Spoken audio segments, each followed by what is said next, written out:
Good morning, class. Today we are starting with chapter number 9 Heredity and Evolution. इस topic में जहाँ जहाँ जो नहीं पढ़ने का होगा मैं आपको बता दूंगा क्या नहीं आने वाला है. Okay, we have seen that reproductive process gives rise to new individuals that are similar but subtly different.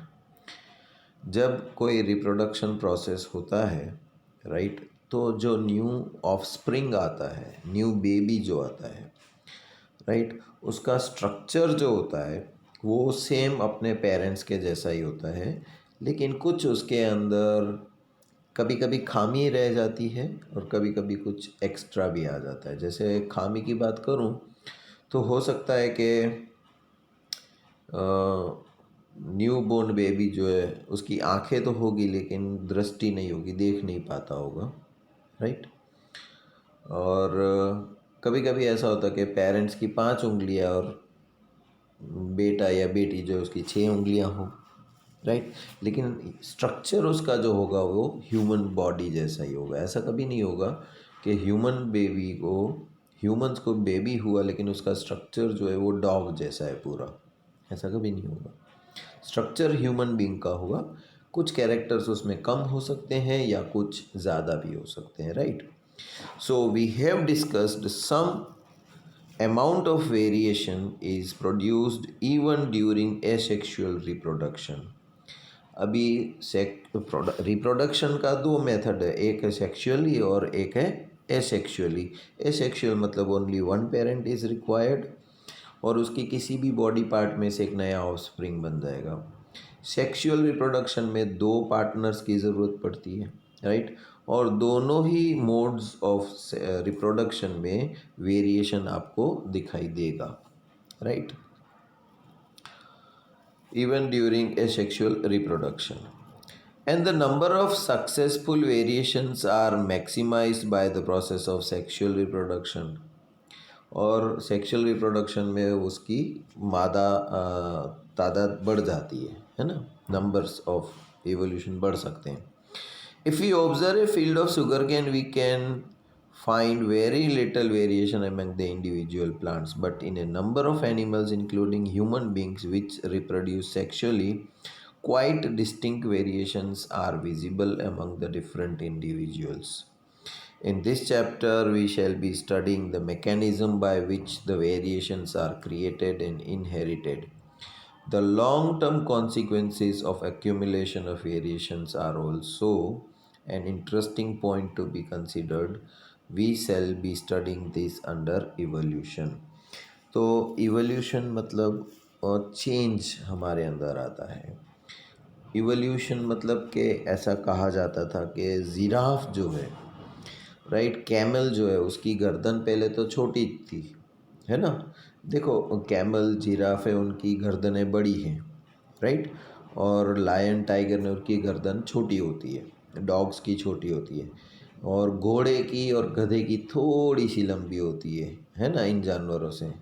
सो सी आप देखो कि लायन टाइगर, राइट, और डॉग कैट उनकी गर्दनें बिल्कुल छोटी होती हैं.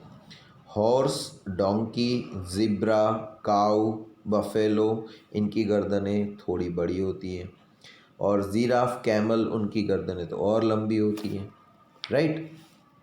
तो समझने के लिए मैं बता रहा हूँ कि ये इवोल्यूशन हुआ कि अपनी गर्दन उसने लंबी खींची, राइट. उसने एक थॉट प्रोसेस है ये, राइट. और खाने के लिए अपनी गर्दन को ऊंचे ऊंचे ऊंचे पेड़ होते तो उसके ऊपर खाने के लिए वो अपनी गर्दन को खींच रहे थे, तो गर्दन थोड़ी लंबी हो गई हॉर्स ज़िब्रा की, राइट. और खींची कैमल ने और ज़िब्रा ने, कैमल ने और जिराफ ने, तो उनकी और भी लंबी होगी. ऐसा इवोल्यूशन में माना जाता है डार्विन थियरी में, राइट. तो इवोल्यूशन मतलब कि जो नेक्स्ट जनरेशन के बेबी आएंगे उसके अंदर कैरेक्टर्स बढ़ चढ़ के आएंगे. ओके, ऐसा मानना था एक साइंटिस्ट का. ये वाला टॉपिक जो है accumulation of variation during reproduction, ये इस बार से सिलेबस में निकाल दिया गया है, इसीलिए हम लोग नहीं पढ़ रहे हैं, राइट। और सीधा चलते हैं दूसरे टॉपिक के ऊपर, हेरिडिटी के ऊपर। The most obvious outcome of the reproductive process still remains the generations of individuals of similar design. The rules of heredity determine the process by which the traits and the characteristics are reliably inherited.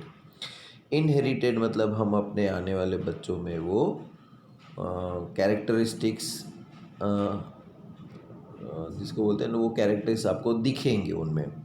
अब जैसे कुछ एक characters की, जैसे मैं just example दे रहा हूँ कि कभी कभी ऐसा होता है कि बाप जो होता है वो पढ़ने में बहुत होशियार होता है, तो इसका मतलब ये नहीं कि उसका लड़का जो है वो भी होशियार ही होगा।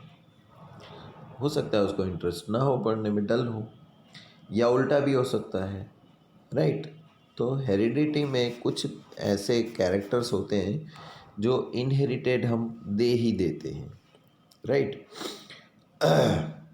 जैसे आजकल एक बात है कि पेरेंट्स को अगर शुगर की बीमारी है, राइट, तो न्यूबॉर्न बेबी जो होगा उसको भी वो आ ही जाएगी, दैट इज़ हेरिडिटरी प्रोसेस, है ना, उसमें चला जाएगा फिर।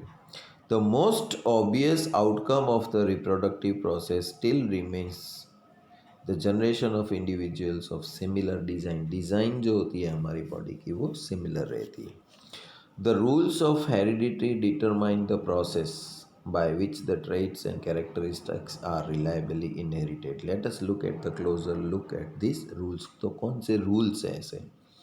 What exactly do we mean by similarities and differences? We know that a child bears all the basic features of a human being. However, it does not look exactly like its parents. अभी human being की बात करते हैं तो कोई भी सामने खड़ा हो, अंकल हो, आंटी हो, तो समझ में आता है कि जेंट्स है तो इस तरह की बॉडी स्ट्रक्चर होगी, लेडीज़ होगी तो इस तरह की बॉडी स्ट्रक्चर होगी उसका, राइट। और जेंट्स में भी अगर कुछ एक एज का है तो उसकी दाढ़ी मूछें भी होंगी, राइट। तो ये एक कैरेक्टरिस्टिक्स हमारे सामने ही है, राइट। तो क्या वो एग्जैक्टली सेम होता है, राइट, जो नीचे आगे टॉपिक में आपको समझ में आएगा। Observe the years of all the students in the class. Class में बच्चों के सबके कान देखो आप। Prepare a list of students having free और अटैच्ड ईयर लोब। अभी देखो ये हमारा जो ईयर लोब है ना, किसी किसी का ये यहाँ से गाल से अलग होता है और किसी किसी का यूँ चिपका हुआ होता है। ईयर लोब जो है ना वो अलग नहीं होता है, ऐसे चिपका हुआ होता है, डायग्राम में दिखाया गया है वैसे, देखो, right. And calculate the percentage of students having each, figure 9.2. Find out the earlobes of the parents of each student in the class and then correlate the earlobe type of each student with that of their parents. Based on this evidence, suggest a possible rule for the inheritance of earlobe types. अभी देखो आपने class में अपने बच्चों को देखा तो पहले तो ऑब्जर्व करो कितनों के कान यूँ जुड़े हुए हैं और कितनों के अलग हैं, राइट। तो जो भी परसेंटेज है कि भाई 1% है क्लास में कि जिसके ये जुड़े हुए हैं, राइट। अब उनके पेरेंट्स को आप देखो, क्या उनके पेरेंट्स या तो मम्मी या डैडी के दोनों में से किसी एक के कान ऐसे जुड़े हुए हैं, तो आप एक करेक्टरिस्टिक्स बता सकते हैं कि भाई जुड़े हुए कान वाले इंसान जो होते हैं उनके बच्चे जो होंगे उनके भी कान ऐसे ही होंगे, right. So rules for inheritance of the traits, Mendel's contribution. Mendels ने जो ऑब्जर्व किया एक्सपेरिमेंट्स के थ्रू, देखते हैं क्या किया उसने। The rules for inheritance of such traits in human beings are related to the fact that both the father and the mother contribute practically equal amount of genetic material to the child. तो चाहे वो सन हो या daughter हो, उसको genetic material जो है वो मम्मी और डैडी दोनों में से इक्वल अमाउंट में मिलेगा, तभी तो तभी तो वो मिल पाएगा, है ना। So the rules of inheritance of such traits in human beings are related to the fact that both the father and the mother contribute practically equal amount of genetic material to the child. This means that each trait can be influenced by both paternal and maternal DNA. तो जितना हिस्सा genetic material का mother का आएगा उतना ही genetic material father का भी आएगा, right. Thus for each trait there will be two versions in each child. तो अगर कोई एक लड़का आया तो उसके दो वर्जन्स हो सकते हैं, क्योंकि दो जेनेटिक मटेरियल इक्वल अमाउंट में आ रहे हैं। या तो वो मम्मी के जैसा लग सकता है या तो वो डैडी के जैसा लग सकता है ना। What will then the trait seen in the child be? So Mendel's worked out the main rules of such inheritance, and it is interesting to look at some of his experiments from more than a century ago. तो उसके जो experiments थे उसने करीबन 100 साल पहले ऐसे experiments करके बताए थे कि पेरेंट्स के ये कैरेक्टर्स हैं, मदर ऐसी है, फादर ऐसा है। अभी देखो फॉर एग्जांपल मैं आपको बताऊं कि मदर इंडियन है, राइट, या तो अमेरिकन है या ब्रिटिश है, पूरी वाइट मदर है ना, यूरोपियन कैसे होते हैं आपको पता है। और फादर जो है वो अफ्रीकन ब्लैक पीपल है ना। अगर इन दोनों की शादी हो गई, लव मैरिज हो के शादी हो गई और उनके जो बच्चे होंगे तो दो पॉसिबिलिटी है, या तो वो अफ्रीकन जैसे बच्चे पैदा होंगे या तो अमेरिकन या यूरोपियन जैसे बच्चे पैदा होंगे। तो किसका डीएनए मटेरियल जो है वो डोमिनेंट हो जाएगा, एक डोमिनेंट कैरेक्टरिस्टिक्स आ जाएगी कि भाई कलर जो है वो यूरोपियन जैसा हो गया, लेकिन आपने देखा होगा अफ्रीकन के बाल कैसे होते हैं, है ना।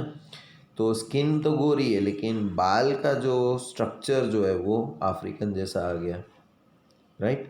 सो क्योंकि दोनों इक्वल अमाउंट में अपना जेनेटिक मटेरियल दे रहे हैं, तो नया ऑफस्प्रिंग, नई बेबी जो आएगी उसके कैरेक्टरिस्टिक्स क्या होंगे, उसमें से फादर के डोमिनेंट है या मदर के डोमिनेंट है, उसके हिसाब से होता है।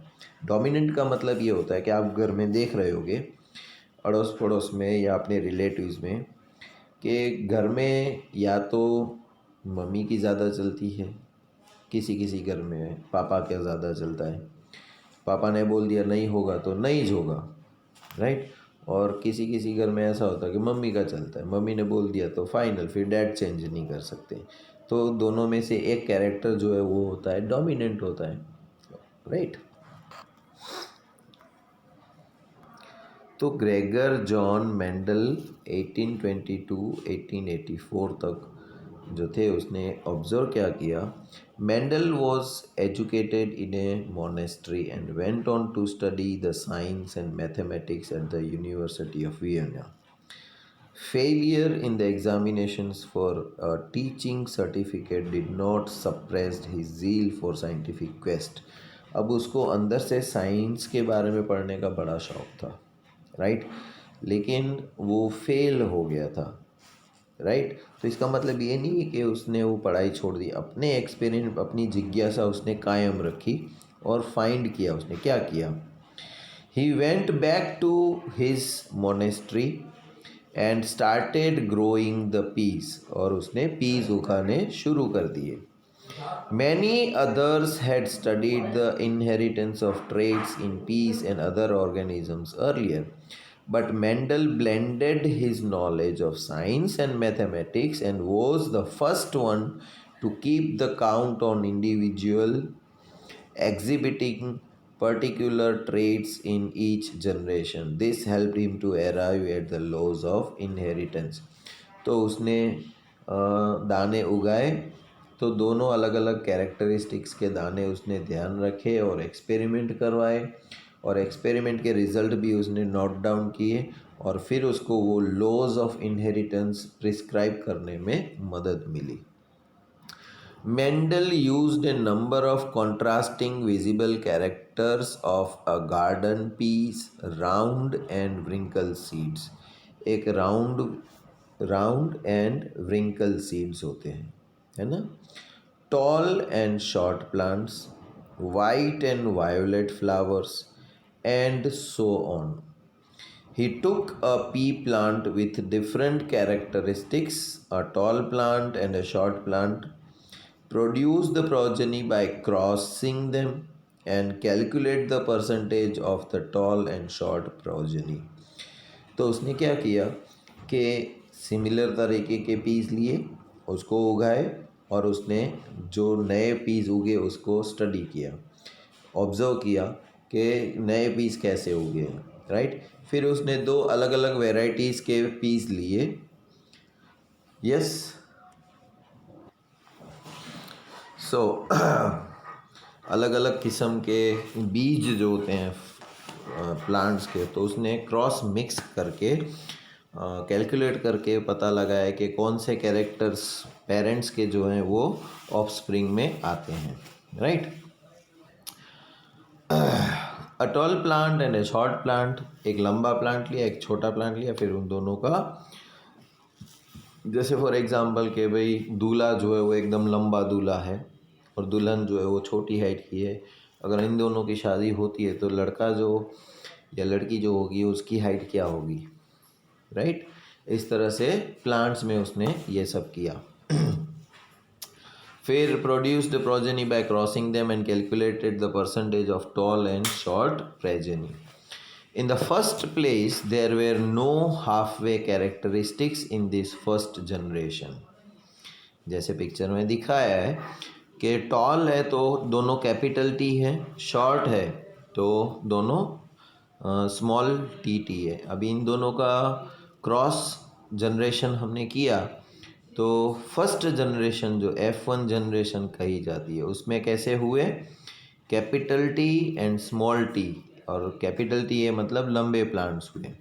इन the first place there were no half way characteristics in this first generation और F1 progeny. No medium height plants, ऐसा नहीं है कि पेरेंट बड़ा है, एक छोटा है, दोनों मिक्स किया तो एवरेज मीडियम साइज के प्लांट होंगे, नहीं, फर्स्ट सब बड़े ही हुए. All the plants were tall.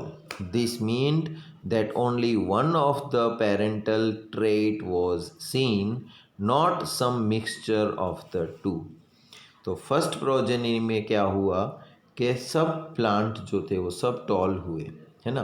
तो ऐसा नहीं है कि फर्स्ट जनरेशन में ही मिक्स कैरेक्टर्स दिखने लगे हमको कि ना तो शॉर्ट हुए ना तो मीडियम हुए, right.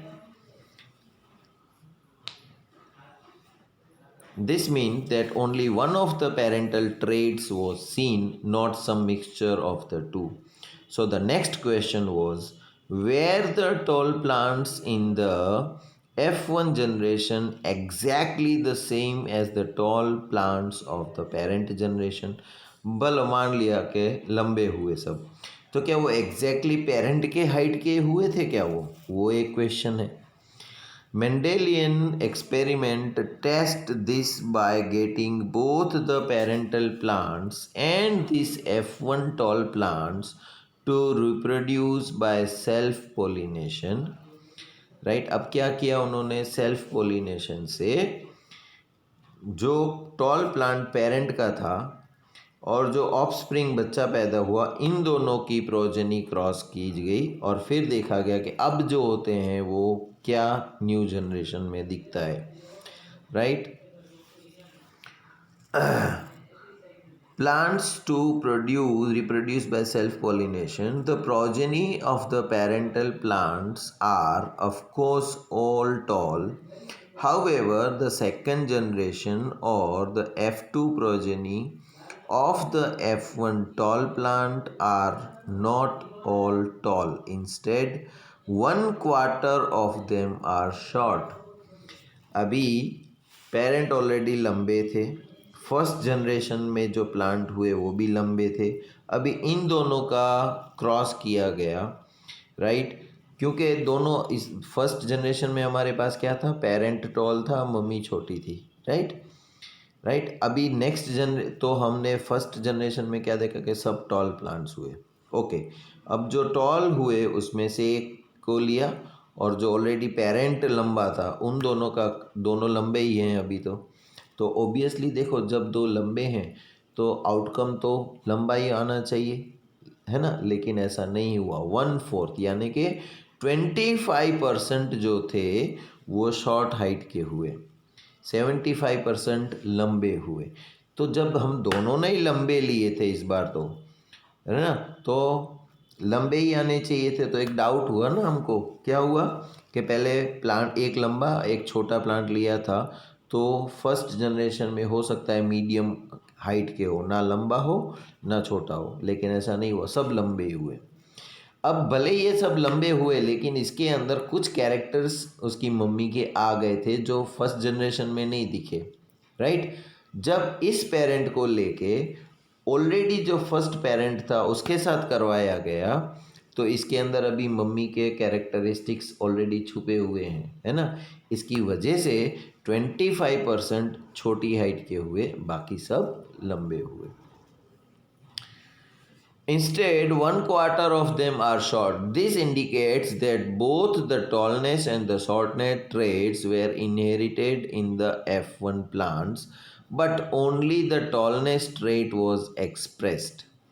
This led Mendel to propose that two copies of factors, now called the genes controlling the traits, are present in sexually reproducing organisms, and these two may be identical or may be different depending on the parentage. The pattern of inheritance can be worked out with this assumption as shown in figure 9.3. तो 9.3 में अभी देखो क्या हुआ था कि first parent जो था, राइट, वो टॉल, कैपिटल टी,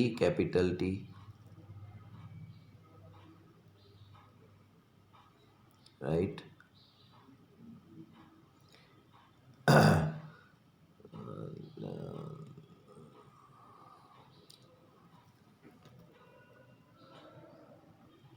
हाँ, here there is one mistake in my explanation. एक ओरिजिनल पेरेंट और दूसरा जो ऑफस्प्रिंग, उसको हमने क्रॉस नहीं किया था। जो फर्स्ट पेरेंट जो था, राइट, उसकी एक टॉल एक शॉर्ट, उसका हमने टॉल मतलब दोनों कैपिटल टी और शॉर्ट मतलब दोनों स्मॉल टी, अभी इन दोनों का क्रॉस किया तो हमारे पास ऑफस्प्रिंग जो मिले वो क्या मिले, ऑल वेयर टॉल, लेकिन उसका क्या था, एक कैपिटल टी था एक स्मॉल टी था, राइट। अभी ये जो अलग अलग निकले सारे parents, capital T small T वाले, उन्हीं में से हमने दो लिया, राइट, और हमने क्रॉस करवाया, तब क्या हुआ, तो चार अलग अलग ऑब्जर्वेशंस हमको मिले उसमें, capital T capital T, capital T small T, capital T small T और दोनों स्मॉल टी। अभी capital T capital T capital T है, मतलब 75%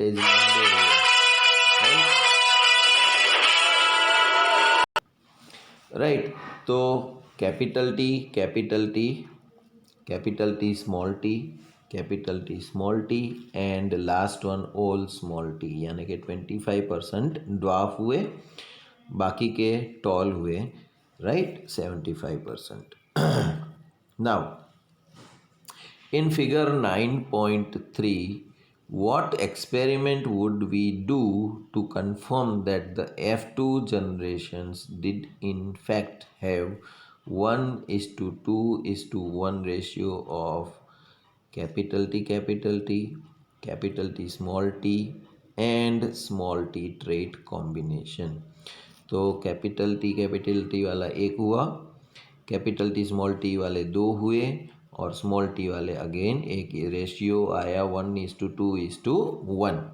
okay, in this explanation both capital T and capital T small T are tall plants while only small t is a short plant.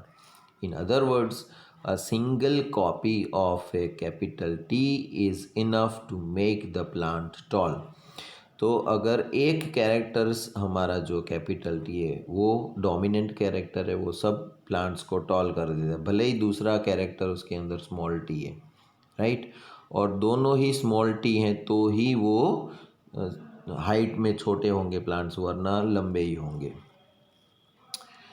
While both the copies have to be small t for the plant to be short, traits like capital T are called dominant traits, while those that behave like cap small t are called the recessive traits. Work out which trait would be considered dominant and which one recessive in figure 9.4. तो यहाँ पर 9.4 है हमारे पास, right. उसमें क्या है कि कौन से रिसेसिव है और कौन से डोमिनेंट है, वो हमको पता लगाना है। कैसे? What happens when a pea plant showing two different characteristics rather than just one are bred and each other with each other. क्या है? What do the progeny of a tall plant with the round seed and a short plant with a wrinkle seed look like? They are all tall and have the round seeds. Tallness and round seeds are thus dominant traits. तो जो roundness है, right, और wrinkled है, ये दो अलग अलग trait हुए। टॉल एंड शॉर्ट, ये दो अलग अलग ट्रेट्स हुए। तो टॉल एंड शॉर्ट में टॉल होना डोमिनेंट कैरेक्टर है, राउंड और व्रिंकल में राउंड होना डोमिनेंट है। तो अगर दो डोमिनेंट हुए तो क्या होगा कि सारे के सारे टॉल एंड राउंड होंगे, वो डोमिनेंट कैरेक्टर्स हुए, right.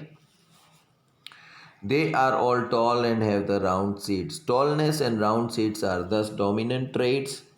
But what happens when this F1 progeny are used to generate F2 progeny by self-pollination? अभी देखो, हमने एक टॉल प्लांट लिया है, एक शॉर्ट प्लांट लिया है, एक राउंड और एक व्रिंकल्ड लिया है सीड, है ना। अब इन दोनों को मिक्स करेंगे तो फर्स्ट जनरेशन क्या होगी? सारे के सारे टॉल एंड राउंड होंगे, लेकिन उसके अंदर शॉर्ट और व्रिंकल कैरेक्टर्स तो आ ही जाएंगे, भले एक्सप्रेस नहीं होंगे। लेकिन अब जो हमने फर्स्ट जनरेशन को नेक्स्ट जनरेशन की तरफ जाएंगे, तब क्या होगा कि कुछ प्लांट्स जो होंगे वो व्रिंकल्ड एंड शॉर्ट होंगे, राइट, 25%, और 75% टॉल एंड राउंड होंगे, right. And some were short plants with the wrinkle seeds. However, there would also be some F2 progeny that showed a new combination. Some of them would be tall but have wrinkled seeds, while others would be short but have round seeds. ये भी हो सकता है, right, कि plant वाले height में short है लेकिन राउंड सीड्स है। अब राउंड तो डोमिनेंट वाला था। कुछ प्लांट टॉल है लेकिन व्रिंकल्ड सीड्स हैं उसके, तो व्रिंकल जो है वो रिसेसिव था, टॉल तो डोमिनेंट था, right. You can see as to how the new combinations of the traits are formed in F2 offsprings when factors controlling for seed shape and seed color recombine to form the zygote leading to form F2 offspring in 9.5. Thus, the tall or a short trait and the round seed or a wrinkle seed traits are independently inherited. तो ये सब independently उसमें characteristics expressed होंगे। How do this traits gets expressed, वो हम कल पढ़ेंगे, ठीक है। तब तक के लिए goodbye and take care.